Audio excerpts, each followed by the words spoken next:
Alrighty, it is time for another testing video. So if you guys watched my Wednesday video, I picked up an Atlas Cal Bipod. Got it right there. And what we're going to do today is, I haven't shot the gun with it, so I want to kind of do a quick test to see the difference between how a load will group with the bipod and off the bags like I normally shoot. So what we're going to do today is we're going to load up 36.4 grains of H4350 CCI 450 primers and the 105 grain Bowtail hollow point from Hornady. So this should be a pretty decent load, pretty low, but should be a good load to test this. So what I went ahead and did was I loaded up 16 rounds of each of these, and we're going to do 8-shot groups, and we're going to kind of stagger them. You guys will see this when we hit the range there. And we're just going to see which one groups better and how much better. Now, couple notes to make as far as how things are going to go shooting. My bench is set up to where the only way that I can shoot this bipod and stay lined up on my target is in this position here, which isn't the best, and it's also going to be kind of preloaded pushing up against the fore end. When I built my bench, I pretty much set it up to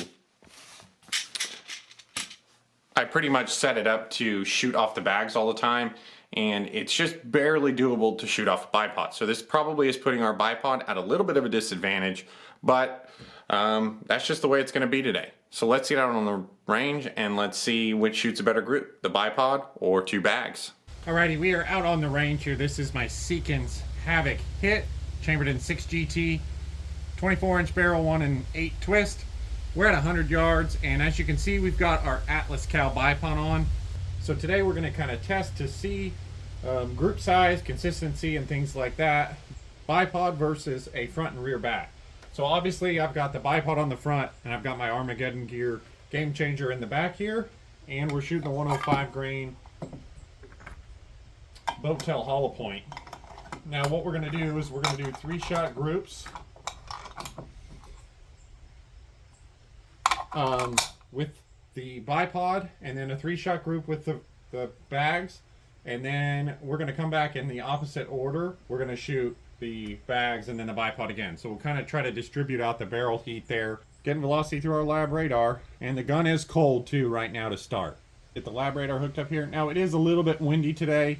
It's not the ideal day to do this test, but I'm guessing we're not going to see much difference between bipod versus bag, but we'll find out here. The wind is at our back, so we've kind of a guarded shooting position here. So hopefully the wind doesn't mess up test too much, but if there are any wind gusts, we are going to try to wait them out, like this one we're experiencing right now. So cold bore, and we are preloading it just a little bit there on the bench, and we're going to try to be consistent with that each time.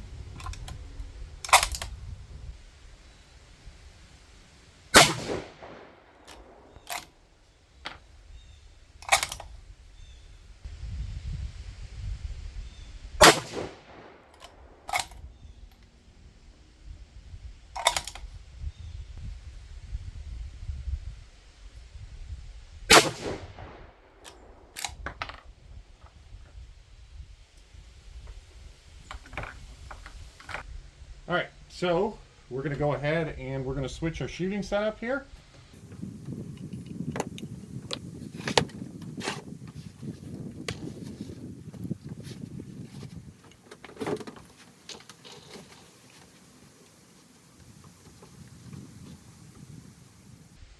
All right, so we've switched over to our bag, and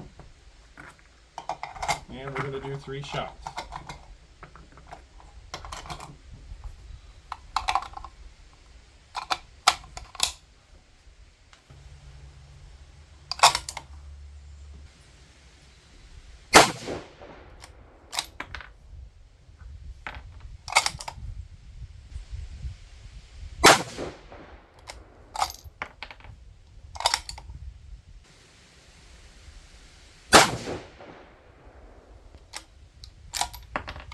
Alright, so it looks like we got rid of that one flyer, right?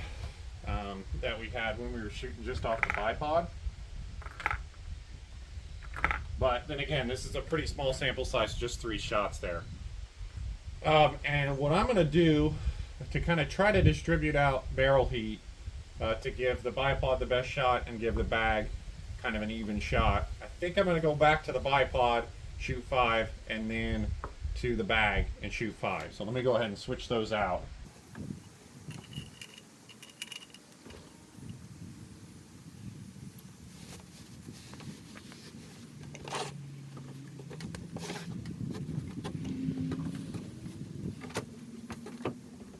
All right, so we are back lined up, and we're going to go ahead and shoot a 5-shot group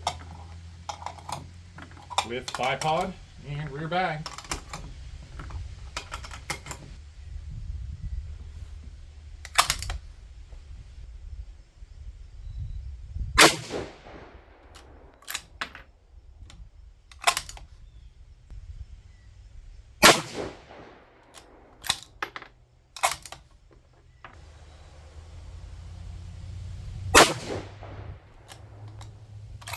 Another one that flew up high, didn't we? The bipod there.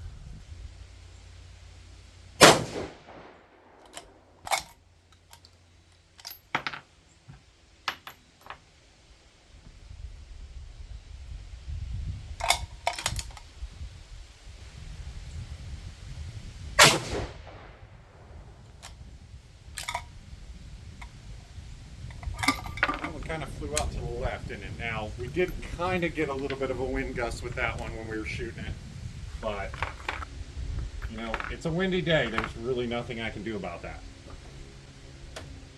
All right, so we're going to go ahead and we're going to switch back to our bag,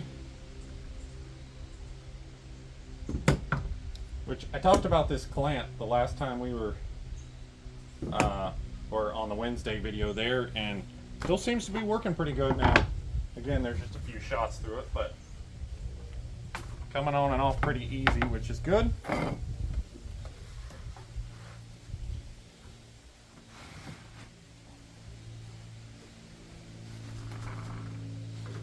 And switching back to our bag setup here. All right, and 5 more now off the front and rear bag.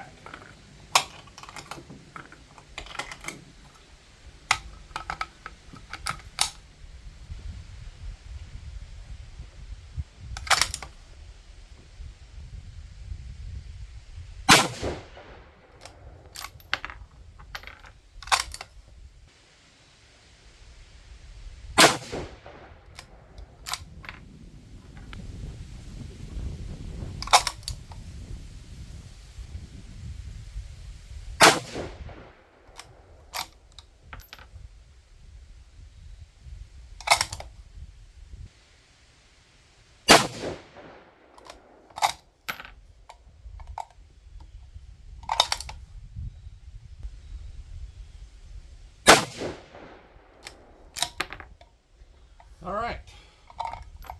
I actually think those results were a little bit more definitive than I thought they were going to be. Now, I shoot off in this setup here all the time, right? Rear bag and front bag.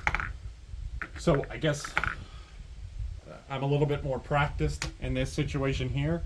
But my hold, I could tell, was just a little bit more steady than shooting off the bipod and the rear bag.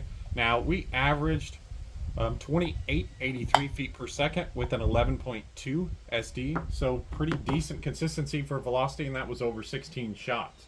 So let's get over there and let's take a closer look. All right, taking a look at the groups here, it's pretty clear which one performed the best today. Now, those 8 shots we shot off the bipod there on the left shot a 1.29 inch group. And the dual bag group we shot there was a 0.56 inch group. Now that 0.56 inch 8-shot group is actually really impressive. I was thrilled with that because this really isn't a load that I'd worked up, just kind of a load that we chose. Now for all 16 shots we averaged 2883 feet per second with an 11.8 SD, so really pretty happy with this. Now if we look at the two groups, it doesn't really look like we had much of a point of impact shift. If we look at those 5 there that grouped together with the bipod, they almost look identical to the group we shot on the right. What we did have were 3 of those that kind of flew outside the group. Had that one that flew to the left and the 2 that flew high. So I would chalk this up to shooting off that bipod. It's just a little bit less steady than shooting off the 2 bags, and then I think You put a little bit more influence into the gun with recoil management, and since I'm not used to shooting off a bipod, my situation as far as the bench is set up isn't perfect for this bipod, I think that's what increased our group size. Don't take this as a knock on the bipod. I think the bipod performed admirably. Like I said, there's a couple things working against it, not to mention I'm not used to shooting a gun off a bipod. Typically, in my setup, I'm shooting off 2 backs. But overall, pretty interesting test here. Definitely shows that I could be pretty consistent even with 8 shots. As long as it's off that bag, I need a little bit more practice from the bipod. So thank you guys for watching. Thanks for subscribing, and we'll see you next time.